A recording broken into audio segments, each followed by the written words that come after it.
təəssüf ki, hakimiyyətdə olanları xalqın taleyi düşündürmür və mən bu məsələ barədə bir fikir yazmışdım və ictimaiyyət tərəfindən bu xeyli dərəcədə dəstək alan bir fikrə çevrildi sonradan. Yəni, monopoliyada olmayan bir sahə bu vətəni qorumaq, vətəni sevmək, vətən uğrunda şəhid və ya qazi olmaq sahəsidir.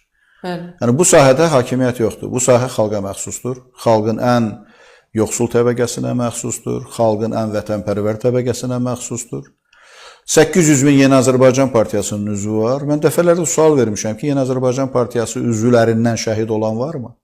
Və ya, məsələn, hətta Yeni Azərbaycan Partiyası üzvlərinin bu rəhbərlikdə təmsil olunanlardan kimlərsə şəhid olubmu, qazi olubmu, müharibədə iştirak edibmi?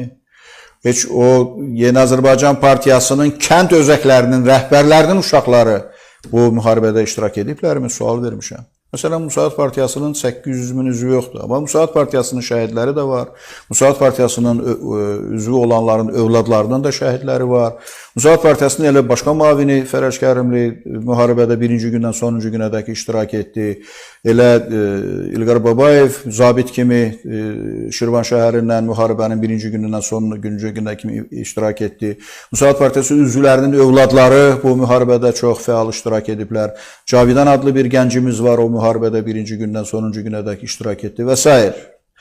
Və bizim nümunəmiz var. Siz də nümunələrinizi göstərin. Göstərdilər. Müharibədən əvvəl Kemaləddin Heydərov 2 oğlunun PR-ını qurdu. Yadınızdadırsa, mənim 2 oğlum var. Könüllü şəkildə müharibə başlayarsa orada iştirak etməyə hazırdır dedilər.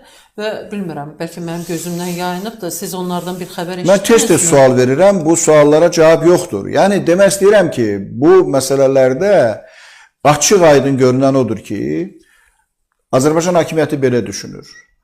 Azərbaycanın malı, dövləti, sərvətləri onlara məxsusdur. Azərbaycanın dərdi, səri, problemləri xalqa məxsusdur. Yəni, bu tamamilə haqsız bir bölgüdür və bu bölgüyə son qoyulmalıdır. Elə İlham Əliyevin dediyi kimi, Azərbaycanın sərvətləri Azərbaycan xalqı arasında ədalətlə bölüşdürülməlidir. Yəni, elə ola bilməz ki, sərvətlər kimlərəsə məxsus olsun, dərdlər, problemlər başqalarına məxsus olsun. Azərbaycanda istehsal olunan hər kubmetr qazın, hər barel neftin, neftdə Azərbaycanın hər bir vətəndaşının payı olmalıdır. Azərbaycanın əldə etdiyi bütün sərvətlərdə hər bir Azərbaycan vətəndaşının payı olmalıdır.